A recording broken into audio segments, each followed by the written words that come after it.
Hello, it's me. Today is the 22nd of March, 2020. I want to say good morning to you. And today is the start of another day. Today is the start of a big day for all of us. Last night I did a broadcast, and I allowed a couple of individuals to get to me. A couple of people who are on the other side of the political persuasion and who choose to throw rotten vegetables from the balcony. I should not have done that because it doesn't make any sense. It's foolhardy and it's foolish to even react to people like that. Considering what I do and what I have done in my, I lost my shit yesterday, Greg. I was really pissed off. So, but the thing is, I am a political talk show host. I am a conservative. And for many, many years, I had to be quiet around my friends because all of my friends were liberal. Even today, I find myself to be a target, whether it be at work or other places, because I spent many years writing for Rush Limbaugh, writing his satire, and consequently, I am bothered by some people. They enjoy, like I said, hurling rotten vegetables from the balcony. So I'm not going to address those people anymore because they don't offer any solutions. They don't offer anything positive. All they exist to do is to criticize, to politicize, to blame. And they offer no solutions. They offer nothing positive. They never have. All they do, particularly with regard to this president, is fight him, not acknowledge his incredible successes as the president of the United States, and to cheer on the coronavirus. And that is what I think this is all about. Now, I'm doing a short version of the show this morning. I'm getting ready to go to work. I discovered that I will be able to go to work. A lot of people are choosing not to go to work. I don't have that choice, so I got to go. And I'm gonna get things done. One of the things that I do outside of broadcasting is I sell cars. That has been deemed necessary. Okay?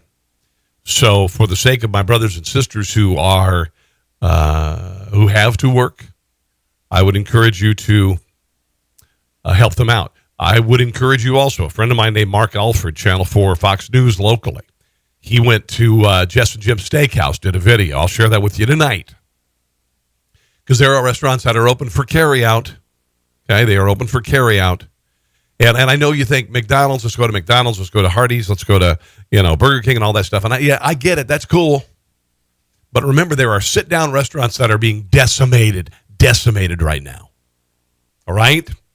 So please consider ordering from one of those restaurants, a normal sit-down restaurant that has its dining rooms closed. I don't care what it is. But help them out.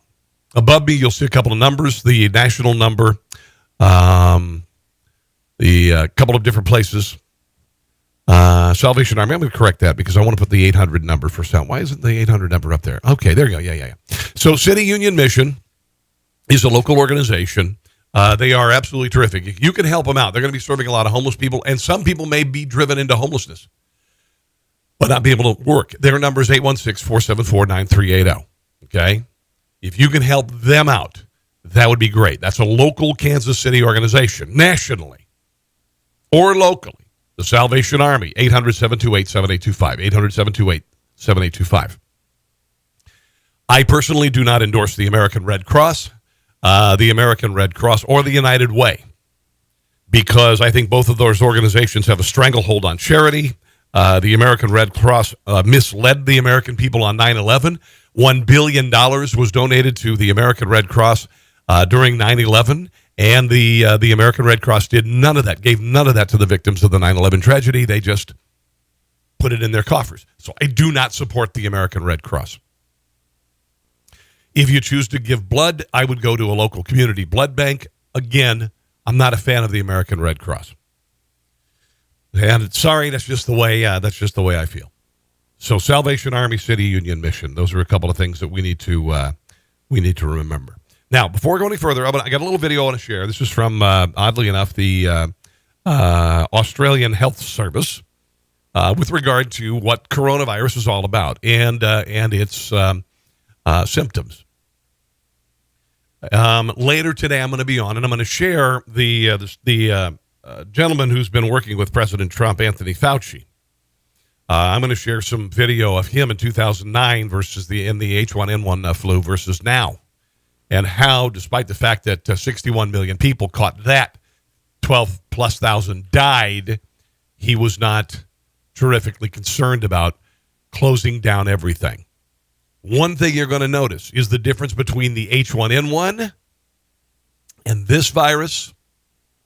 This virus attacks the infirmed. This virus attacks people who have previous symptoms. This virus attacks the elderly. H1N1 went after young people, among other things. It was a much broader disease, and it brought much more death than this. Not saying that this is not going to get worse, but he changed his tune, and I believe this man is not the person to be leading the charge on this fight. I think there are other very qualified people who should be in charge. All right. Here are the symptoms of COVID. We've had a couple people at work go home sick. One come back. We are very clear at Hendrick, Toyota, and Miriam. That's where I work. We are very clear about cleaning the hell out of the facility. We've got a couple of staffers that we have on that I've never seen before who are there to completely clean showrooms, desks, chairs, everything. So if you need a vehicle, whether it be new or used, I would encourage you to come and see me and one of the other great salespeople at Hendrick.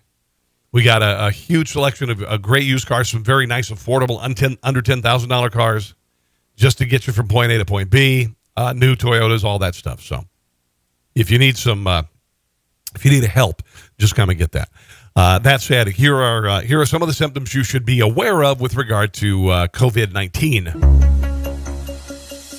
The symptoms of COVID I also call it Wuhan virus, and I also call it the Chinese flu. It's like influenza. You might start with a runny nose, a cough, a sore throat, a fever, and then get on to faster breathing and shortness of breath, and maybe even pain when you breathe if you've got pneumonia. But most people are going to just have the symptoms of a cold, a runny nose and a cough, and maybe a mild fever. When COVID-19 takes hold of the body, it's a respiratory condition to begin with, the upper respiratory tract, runny nose, cough, etc. Then it goes into the lower respiratory tract, and it can cause fluid to accumulate and people to get really quite ill. It can spread through the body and through the bloodstream. It can cause nausea, vomiting, and diarrhea in some people, but mostly it affects the respiratory tract. The first 5 days you have COVID-19, it seems to get gradually worse. For most people, they then recover over the next 5 days, so it's like a cold. For people who get it severely, maybe 5, maybe 10% of people, after the first 5 days, it can progress to fast breathing, high fever, feeling really quite unwell, and you need to see your GP or go to the emergency department. So it tends to be in the second week of the illness that some people deteriorate and get very unwell. The people most at risk are the elderly, especially over 75, but anyone over 65 is also at a lesser risk, but an important risk. People with chronic medical conditions of the heart, the lungs, the liver, the kidneys, diabetes, cancer, they are at increased risk, and they need to be especially well looked after in terms of infection control. The great majority of people who get COVID-19 will recover. They'll get it mildly, and they'll get better in 1 to 2 weeks. The flu vaccine protects against influenza. It has no effect on COVID-19, but because it prevents influenza, you don't have the risk of developing the serious symptoms of that, which include pneumonia. There's no need for panic. There's absolutely no need to stockpile toilet paper. Did you hear what he just said? Just real quick. Did you hear what he just said? There's no need for panic. There's absolutely no need to stockpile toilet paper. Most people have 5 or 10 rolls at home anyway. And if you are put into self-quarantine at home, it's not going to last more than 2 weeks. The Australian Academy of Science. Thank you, Australian Academy of Science. The reason why I had him on and not an American was because of I thought what he had to say was good. Also, Australian researchers have been leading the charge with regard to the treatment of this, including the use of a couple of drugs, including what we have heard. It's chloroquine. It's an anti-malarial drug, and an HIV-suppressing combination of lopinavir and ritonavir, or Vir, I should say. And apparently this has worked very, very well, despite what Rachel Maddow has said. Last night, Rachel Maddow, the night before, I should say Friday, she politicizes everything. She's been wrong about everything. She said that that these drugs were not working, and they actually are working quite beautifully. And in malarial countries, what they call malarial countries, these are countries where malaria still exists. I'm looking for the interactive map to look at the current number of cases. Where malaria still needs to be treated, unlike the first world, which is where we live. The third world still has to deal with it. In those malarial countries, the disease is DOA. It's just not taking effect. That despite what Anthony Fauci says, and I do believe that Dr. Anthony Fauci, is a political tool. I think he's a bureaucrat and a political tool, and he's here to slow things down. There are other qualified people, Dr. Ben Carson, among others, who would be a much better choice, sitting at the right hand of the American president and not arguing with him. 316,000 people in a planet of 7.5 billion people have been confirmed. There have been 13,592 deaths. There have been 95,000 people recovered. Okay, this is in a world of 7.5 billion people. In Italy, 4,825 deaths. In China, in Hubei, 3,144. In Spain, 1,700. In Iran, 1,600. Then it starts to drop off. France, 562. United Kingdom, 233. All right. We've got the Netherlands, 179. You've got Korea. In the United States, it looks like 94 right now. 94 in the United States right now. 26,000. No, it says 340. Never mind. I'm wrong. 340 people in the United States have passed from this. There's a breakdown. In Georgia, there were 20. In Louisiana, there were 16. We moved down to Colorado with 6. Kansas, 1. By the way, I live in Kansas. All non-essential services are being closed. Deaths in Kentucky, 3. Deaths in Missouri, 3. South Carolina, 3. There are 2 deaths in Kentucky. It went up in 2 weeks to 2 people. Maryland, 2. Arizona, 1. District of Columbia, 1. That happened literally like a week and a half ago. Oklahoma, 1. South Dakota, 1. That's what we have right now. So there are some states, I believe, that still don't have any deaths. That said, very, very serious time that we live in. And I will say that it requires measured thought, and it requires helping people who can't help themselves. All right? Okay. Let's get back here. This is the doctor. This is Anthony Fauci arguing with President Trump about a possible cure or vaccine. So you're talking over the next few months, you think you could have a vaccine? Correct. With phase 2. Yeah. You won't have a vaccine. You'll have a vaccine to go into testing. Phase 2, yes. And how long would that take? The phase 2 will take a few months before we can go into phase 3. Oh, so you're talking within a year. Like I've been telling you. Yeah. Well, A year to but year. Lenny is talking about 2 months, right? And we would be there in June. We will be there in June for phase In a couple of months. Yes. Right. I mean, I like the sound of a couple of months better, I must be honest. But when you say June, phase 1 initiation, though, right? In June, Yeah. not a completed vaccine. That's what Well, this is. it'd be a vaccine that would be ready for testing in phase 1. I don't think Ready to these use, vaccines yes. we're talking about are completed Ready to use when, would you say? Ready to use? on the public. I think it For depends- next season? So assuming that the vaccine is well tolerated, it's safe and efficacious, as John said, then I think the question is how do we work with the FDA to expedite that as fast as possible to some. Okay, so there you go. There's a little tit for tat with the president and Dr. Fauci. I think the president needs to get someone who is from the private sector. Anthony Fauci has been a bureaucrat in his entire life. He felt no urgency during N1H1. 61 million people got it. 13,000 plus died in the United States. So, not a fan of the guy. Not a fan of the guy. I do want to close things out because I'm not going to talk for too long today. And that is with regard to some people who have been helped by this. Let me find it. Here we go. Okay. So there's an actor. His name is Daniel Dae Kim. You may recall that he was on the TV show Lost. Remember Lost when it was in its heyday? It was a pretty fun show, kind of a weird show. He was prescribed a drug cocktail to treat the coronavirus, which he got. They consisted of the antiviral medicine Tamiflu, azithromycin, which is an antibiotic, and the anti-malarial drug hydroxychloroquine. We've heard about this working. He also had a glycopyrrolate inhaler. I believe that was probably a steroid. Now, I had a few years ago, I had I don't know what the hell it was. I am not sure if it was H1N1 or not, but ultimately I ended up with fluid in my lungs. I self-treated, and I did get some medicine from doctors, but it was a horrible experience.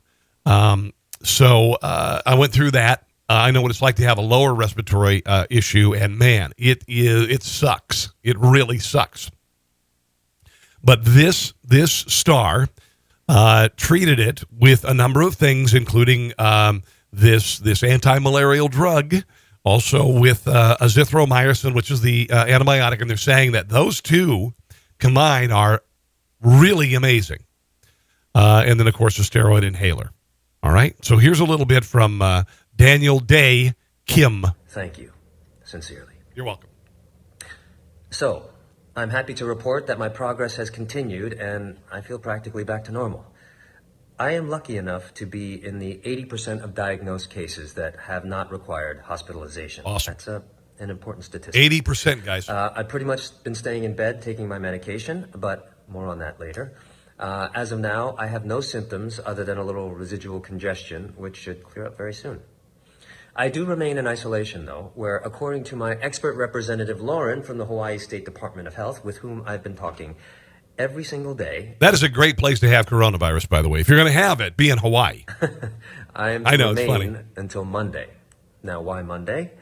Because according to our state's guidelines, self-isolation from my family can stop 3 days after the respiratory symptoms disappear without the help of drugs, Gotcha. And 7 days from when the symptoms started, whichever is longer. So for me, that's Monday. Sound confusing? It kind of is. Yeah.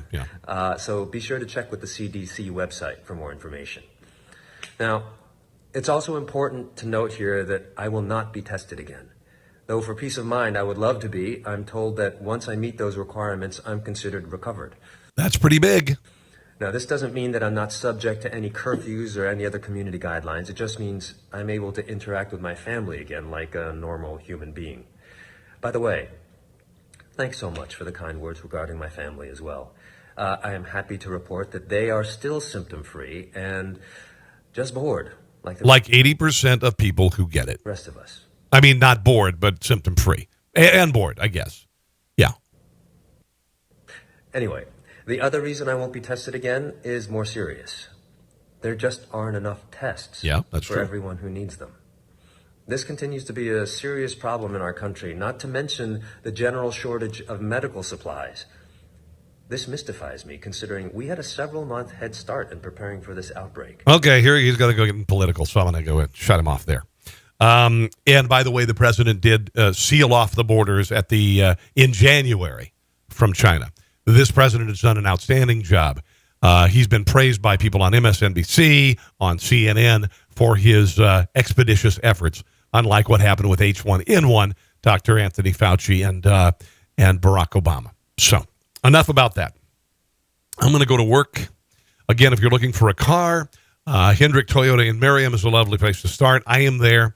If I'm busy, I will get you in touch with a very qualified sales representative. In the meantime, call those numbers above me. We have to get through this together, okay? We have to get through this together. Don't panic.